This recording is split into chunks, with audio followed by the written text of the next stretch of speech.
Great to be here. Glad you guys are here. It's an exciting day to be a Gamecock, and obviously we got better today with the four young men that have signed with us, and I'll hit on them in a second. As I'll say every single year, we'll know about this signing class in 2 or 3 years. You look back at last season in our 18 class, 16 of the guys that signed have played, 6 have started. That's some of that was by some attrition by injury, but all of those guys gained valuable experience. And I saw there was a stat in our first 3 seasons. I think we've played as many true freshmen as anybody in the country. So obviously the opportunity's there. If you're good enough, you'll play. If you're the best, you'll start. And our guys understand that. 2 guys, Dennis won them, and Dylan won them, and J.C. Horn were both freshmen, all SEC and all American. So both of those guys extremely proud of it. And looking at that signing class, the contributions were very good, and the returns on that class have been very good so far, and looking forward to obviously continuing to develop those guys. The 4 signees from today, if you had told me in December you could sign these 4 guys, I'd have taken it.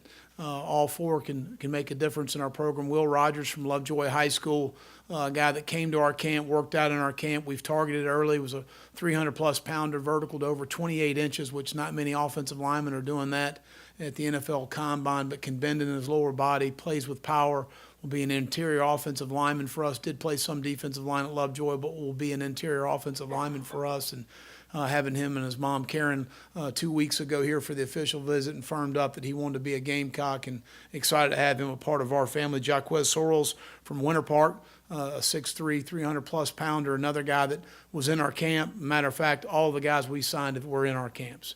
And I think, you look from a standpoint of verifying what you see on tape or not verifying what you see on tape when you get a guy in camp and you see his work ethic. But Jaquez has got a tremendous work ethic, very explosive young man, a guy that is athletic enough to play on the edge. He can play inside, but we're really excited about him and getting him today. I felt pretty good about him in the process, and obviously secured it about 1:30 today, this afternoon. Jamie Robinson played at Lee County, the state champion over there with Coach Fabrizio. Soterius, his mom, and Jamie called us this morning to confirm they're going to be Gamecocks, and really excited about Jamie. He's a guy, again, in our camp. He's got coverage ability in the slot, can play outside if he needs to, but as a safety nickel, can play in the slot as a dime as well. Very instinctive player, the defensive player of the year in the state of Georgia, and really excited about adding Jamie to our roster. And then Shiloh Sanders from Trinity Christian in Dallas, a guy that's really only played high school football for 2 years. So really has only spent his time, dedicated himself to the game the last 2 years. Kevin Mathis was his position coach, who played with T-Rob at the Atlanta Falcons. So, listening to him talk to us about how quickly he's matured, his genetic upside is huge. He's got really good length. He's got speed on the top end, very good change of direction. Excuse me, also played receiver and has return skills. So all 4 guys add value to our football team immediately, and that's exciting. You look at the class breakdown by state. We offered 5 players in the state of South Carolina. We signed all 5. So you talk in terms of getting a guy like Zach Pickens, who's on our campus right now from T.L. Hanna. Really excited about Zach, to see him in person on our campus working out. We started the all-season program with the coaches on Wednesday, and to see him moving around is really exciting. 5 players from the state of Florida, 5 players from the state of Georgia, and 3 from North Carolina. So 18 players from what I would say is our footprint of kind of where we're drawing most of our players from. What I say is an in-state, because our state is so small. We've got to be able to recruit the state of North Carolina, Georgia, and Florida. Bobby Bentley's done a fantastic job in the state of Tennessee for us. Kevion Mullins from Whitehaven High School, who played for the state championship, and Coach Salisbury's done a great job there. A guy we had in our camp, was really excited about him, from Memphis. And Joe Anderson from Oakland, who played for Coach Creasy there, who won the state championship and beat Whitehaven for the state championship in the state of Tennessee. To be able to sign those 2 players from the state of Tennessee, now having 5 guys on our roster from that state, and then 2 national players, Shiloh from Dallas, Texas, and Ryan from California. So you really look down at our class again. Ryan Helinski's on campus right now. Very pleased with his work ethic and seeing some of the things he's done in our off-season program. Kevin Harris is also on our campus from Bradwell over in South Georgia, is a guy that's an explosive back, and watching him move around confirmed, our thoughts come out of camp and watching him on tape. We signed 3 receivers, Xavier Leggett from Mullins, a guy that really had combine-like numbers for a receiver in our camp. and watched him progress through his senior year as a quarterback is really special when the ball in his hands, and being able to watch him play basketball as a guy that played the entire game above the rim. But an explosive athlete, the guy that we're really excited about. Tyquan Johnson from Screven County down in South Georgia. We signed him back from Fork Union and hoping to get him on campus as soon as we can there. And those three receivers we talked about, Kevion earlier.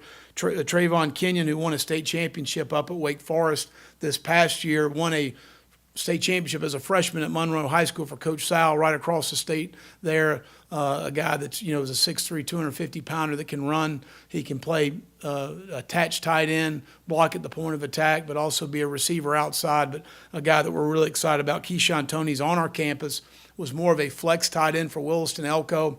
But as a guy that can play attached, he is here on campus right now. I've been very pleased to see his progress.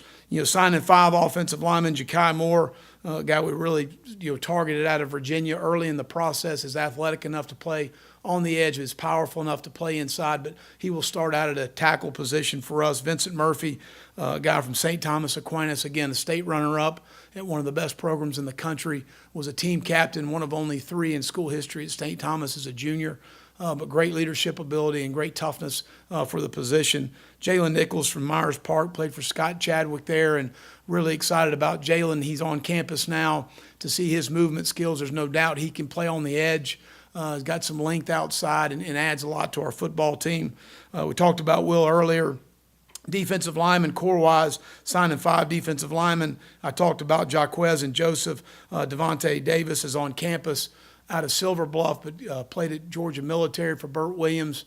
And a guy, again, gives a lot of length and athleticism to the position. Guy that we think can slide and play inside as well, is playing on the edge. I talked about Zach a little bit earlier. Really pleased with his progress. Rodriguez Fenton from Booker T out of Atlanta is a guy that has shown some athleticism. He is here on campus and really saw his work ethic on Tuesday. Very pleased with the progress that he's making on campus. Derek Boykins from Central Cabarrus in North Carolina is on campus. Another guy that we're really excited about at the linebacker position, continuing to get more athletic at the position, because you look at our league right now, the space plays continue to increase as far as guys that got to be able to play man coverage underneath on a linebacker, on a running back or a tight end, and certainly Derek brings that to us. Jamar Brown, another player out of St. Thomas, that, again, a guy that can play in space, has got coverage ability, very instinctive player on a very good high school program. And then 4 DBs, I talked about Jamie earlier, but John Dixon, a really good cover corner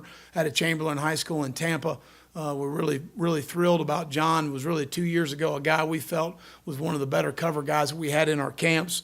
Shiloh Sanders, I talked about, and Cam Smith, that played for Coach Curtis here at Westwood, local guy that has got some length, athleticism, was one of the best players in the All-Star games there at the Army game that all the coaches kind of raved about. 2 other players that count in this class, Jamel Cook, who signed with Southern Cal and is transferred in, is doing a nice job for us, and Josh Belk is an inside player that played for us last year, and a guy that we're really excited about Josh's future, that count in this class to bring you to 25 initials. So, again, we're very pleased with the class. 100% of these guys were in our camps. 9 of these guys played for state championships. Says a lot about understanding about winning, and that's important to us as we continue to move forward. I want to really thank Matt Lindsay and Jessica Jackson and the job our entire recruiting staff has done. It takes a village to get this thing done, and our staff does a really good job of coordinating the official and unofficial visits and all of the different things that we do to coordinate the off-campus visits and contacts and evaluation periods, and our staff does as fine a job as anybody.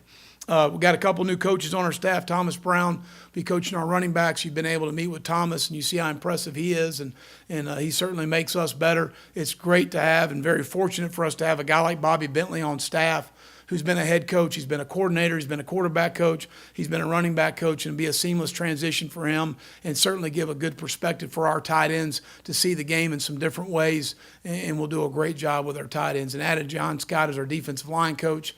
John was very impressive in the interview process, the very lengthy interview process.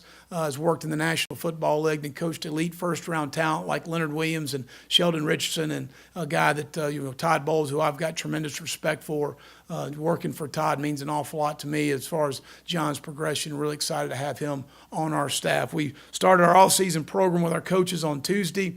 Very pleased with the work ethic of our team, really emphasizing straining. We need to get stronger in the weight room, continuing to make our guys more accountable every day to the organization, and continue to be more composed about what we do and how we do it. We had a lot of silly penalties this year that we haven't had in the past, and something we've continued to work on to create some controversy for our guys, create adversity in our all-season program, because that's what our focus is right now as coaches, as our players here, and also going through our cut-ups from the season to see the things that we need to improve on.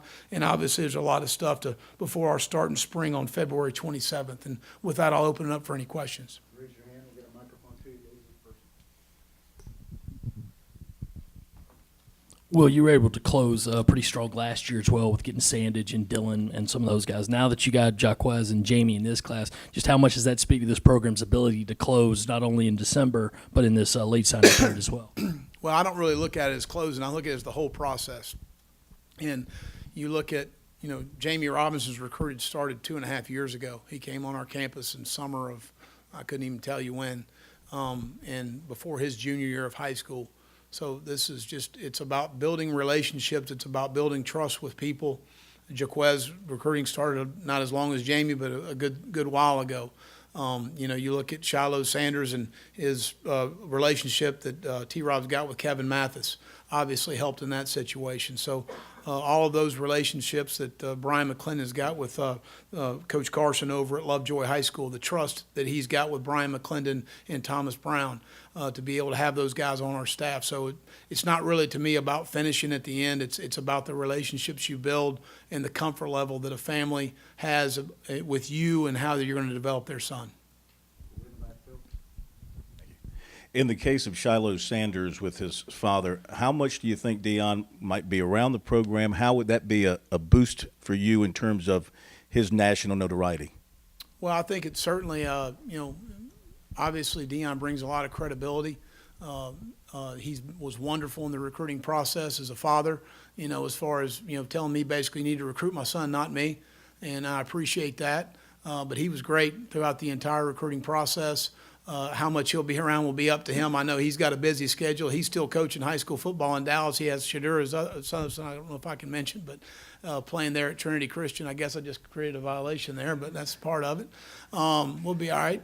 And but he does coach on Friday nights, and he works for the NFL Network on Sundays and Saturday night. He's busy with some things as well on the West Coast. We do know that. But, to have a guy that's probably the best ever at the position to lace up the cleats at the corner position to entrust his son with us says an awful lot about the confidence he has in this coaching staff. I can tell you that. Coach, I guess in your opinion, I know it's still on paper, but is this the best group of defensive linemen that you have had since you've been here? Well, again, that'll be tested over a period of time. We've got some good players on our campus right now, and we're pleased with the guys we were able to sign. And, again, I'm not a lot into rating. I'm into our evaluations, and we liked all of these guys and pinpointed a lot of these guys early in the process, and I'm glad they're Gamecocks. Well, we hadn't got a chance to speak with you since the bowl game, but you had some attrition, most notably Harvey and Williams. Has anybody else decided to move on, and what was the decision like with those two guys? Well, I mean, again, I think transfer comes under a lot of different circumstances with a young man, whether it's getting closer to home, whether it's getting a new opportunity, a different situation, a better situation maybe in their eyes. So, again, we'll talk about the players that are on our team, not the ones that aren't. Well, I think you mentioned in December that you had a couple of defensive backs that you wanted. That was kind of the big thing for February. Did you see it kind of playing out like this? And also with this group of four joining last year's freshmen, how good do you feel about that group and their futures? Well, we're going to be young, but we're going to be talented. I mean, these guys are all guys we've pinpointed in the process. And, John, you look at coming out of December, like I said, if there was two defensive backs we wanted, it was Shiloh and Jamie. And we were able to sign both of those guys today. So that helps our class tremendously. And you add them to John and obviously Cam, who we're extremely excited about. So I think it's a very good class. Again, time will tell how good. Well, after 3 years now, these the kind of numbers that you're looking for on the offensive and defensive lines? Well, we're a line of scrimmage league, and you've got to be good up front. There's no question that we needed to get more athletic on the offensive line to be able to block some of the people in our league.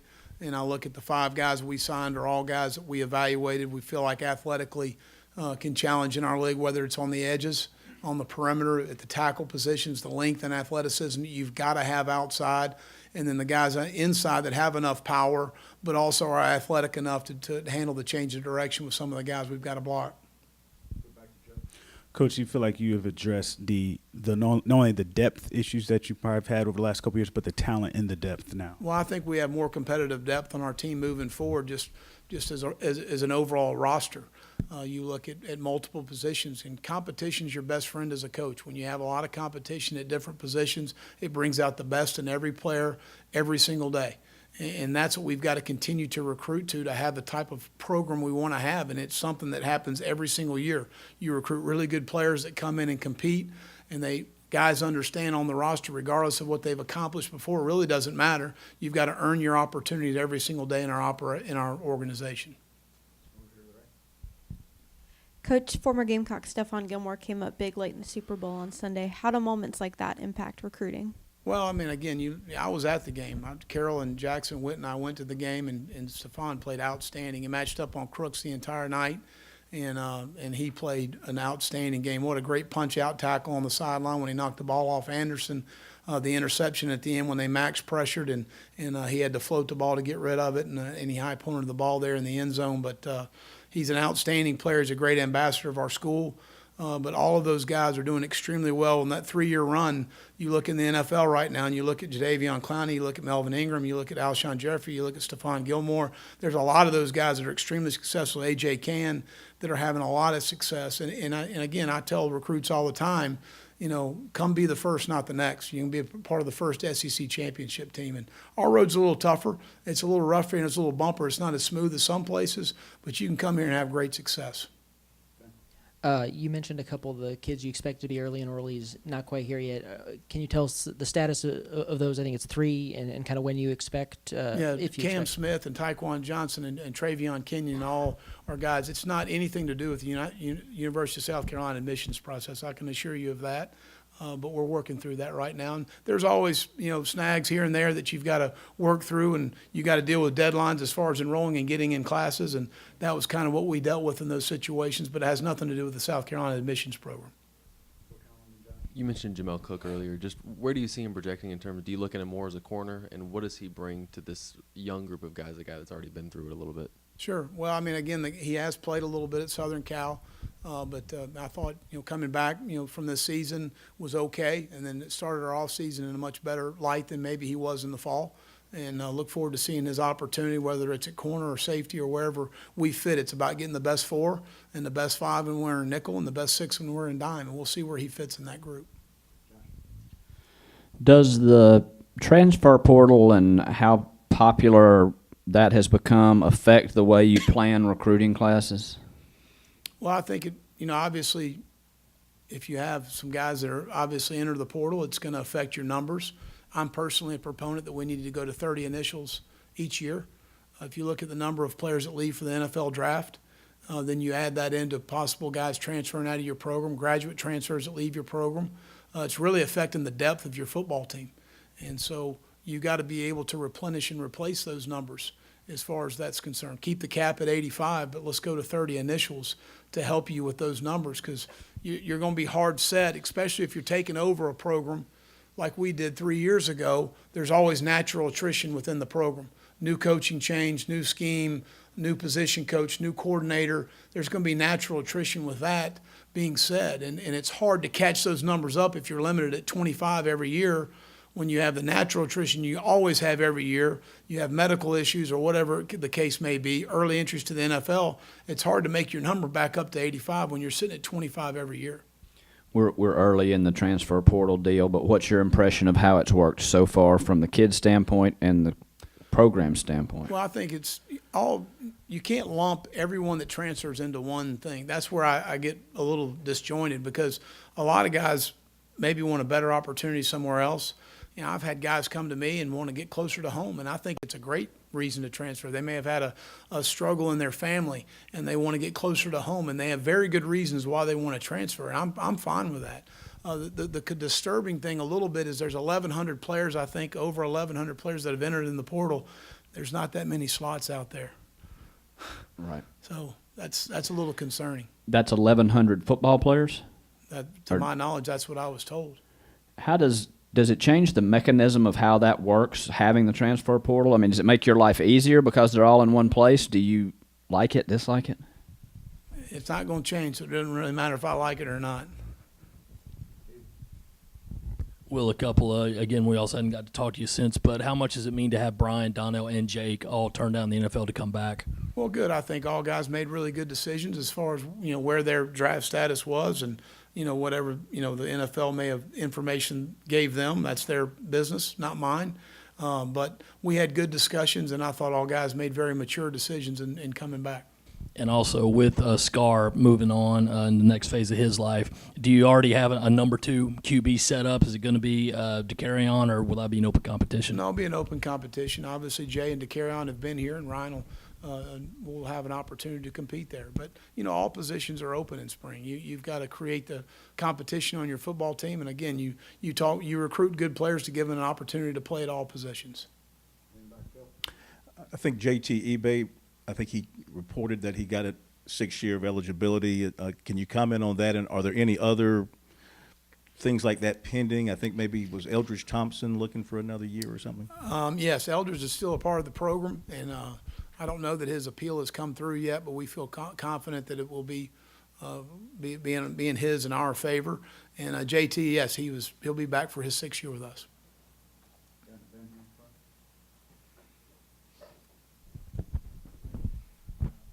I guess what have some of those early enrollees kind of shown you already since being on campus, and what do you kind of want them to get done and finished up before spring starts? Well, Ben, we've been with them really one day. I've been on the road the last 3 weeks, and so I haven't had enough time. Jeff Dillman's been very pleased with the entire group. We had them as one group as far as that's concerned, so we were able to pay a lot of close attention to them and the proper techniques and the things in the weight room to go through, but been very pleased with their work ethic, been very pleased with their eagerness to learn.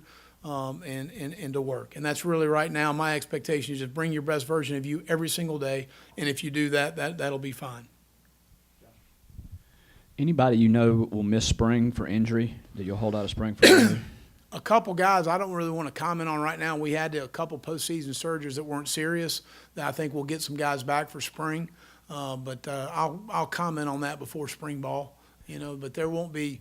I think it's just 3 or 4 guys right now that I know won't be. Tyreek Johnson and Caleb Kinlaw both are still recovering from the ACL, and they won't be, in any contact or non-contact activities. T.J. Brunson has had a sports hernia and cleaned up a meniscus, probably will not be cleared for spring. Javon Kinlaw's got the hip labrum, will not be cleared for spring. Jamias Williams? Jamias will be a part of, he'll be as part of some non-contact. Eldridge Thompson will be a part of non-contact. DJ Wanham? DJ Wanham will be full speed, yeah. I think that the only guys that I mentioned earlier were the 2 ACLs, and then Danny Fennell will not partake in spring. Rosendo Lewis had shoulder surgery. We went ahead and fixed his labrum. So those are the only guys that will not partake. Coach, recruiting a guy like Shiloh and JC last year, is there any kind of extra considerations you have to take when you're recruiting a player of recruiting son of a former player? No, not at all. Joe and Dion were first class in the recruitment of their sons, and they first class. As you mentioned, the start of every signing press conference, 2 or 3 years, you'll know about your class.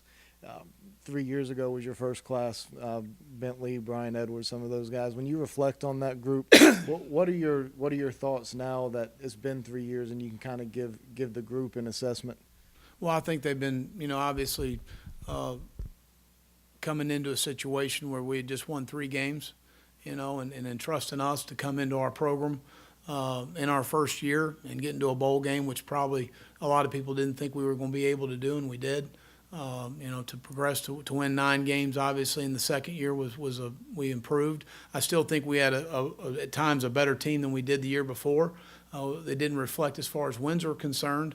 We had some injuries on defense that were sort of out of those players' control, but all of those guys have contributed a lot to our program, and they mean a lot to me from the standpoint of trusting us coming into a situation that wasn't exactly the most promising-looking situation to come into. And they trusted us to come into it, and they've helped us build a very solid foundation for our program moving forward. Well, will you do spring ball before school spring break? Will you have like a couple of dates before Yeah, that? we'll have 5 practices before spring break. And what's the thinking of that? You like to go ahead and give them some and then give them a break and then pick up again? It's just our spring break's a little bit earlier than I like, to be honest with you. And so it's kind of hard when you push it all the way back after spring break, because I really like to be able to have a Monday meeting time, a practice Tuesday, a Wednesday meeting time to review Tuesday, preview Thursday, a Thursday practice, Friday off but not off meeting, review Thursday, preview Saturday. And if you do that, you start to really drift in late April if you wait till you're after spring ball. And I like to always have a day off between each practice, because you've got a lot of young players, and now we've got 9 mid-year guys on our team now, and I like for those guys to be able to review the practice before you install for the next practice. And I just think it's a better learning process for them. I think it's a little early for me personally, because we've got to hurry up through our cut-ups a little bit. Anything that we want to look at new, we've got to kind of be able to see some people or bring some people in to talk in terms of scheme, offense, defense, or special teams. We've obviously talked through some of that already. But again, it's just kind of, it is what it is with the calendar. Now, the great thing about it is if you do get a sprained ankle or something, you've got spring break and you're able to get a guy back. That's a benefit of it, but I personally would like to bump it back a little bit if we could. It just doesn't fit on our calendar. As you guys get closer to spring ball and you look to figure out who's going to play left tackle, who will be some of the, candidates to take over there for Dennis? Well, Cedarius Hutcherson can bump outside and play. He has before and certainly has the ability. Dylan Wanham is a guy that can play either the right or the left tackle position. Those are guys that we've looked at. Max Shemai is a guy that could bump out. Jordan Carty's a guy that we've looked at. But we've got some options there as far as those things are concerned. You mentioned a lengthy process in interviewing John Scott. Just what stood out to him through the recruitment process, and what separated him, I guess, from some other guys? Well, just detail and teaching progression. He's very similar. Todd Bowles is a 3-4 guy, and it's hard to find D-line coaches that know how to teach 2-gap. He understands that process, and how we coach it is exactly how we coach it. And then some of the 1-gap ideas they had were very good. But he's from the state of South Carolina. He's from Greer, played at Western Carolina. And then talking to high school coaches in the state of South Carolina, in the state of Georgia, had nothing but very positive things to say on the recruiting trail. And he's got a great work ethic. He's done a great job with our staff. So we're excited to have John here. Staying on that topic with Thomas Brown, just what can a new face, a new coach do for that running back group? Well, again, I think that every coach is different, and every coach, from a program expectation, that we understand that doesn't change, but every coach has a different personality that may light a fire here or there differently than others. So Thomas is a very experienced at the position, obviously having played the position at a very high level. I recruited Tucker High School and known about Thomas for a long time. So a guy that is extremely competitive and has a high expectation for his room, having been a coordinator, although Mark called the plays at Miami, but having been in that role and understanding the responsibility in that role to me was very valuable to have him a part of our staff. Well, what was the conversation like with Tyson Williams? Did you know that he was going to transfer a while back? Were you surprised when he entered the portal? No, he texted me and we had a little conversation and I felt like he needed a new fresh start. So we wish him the best. Anything else for Coach? All right, thank you.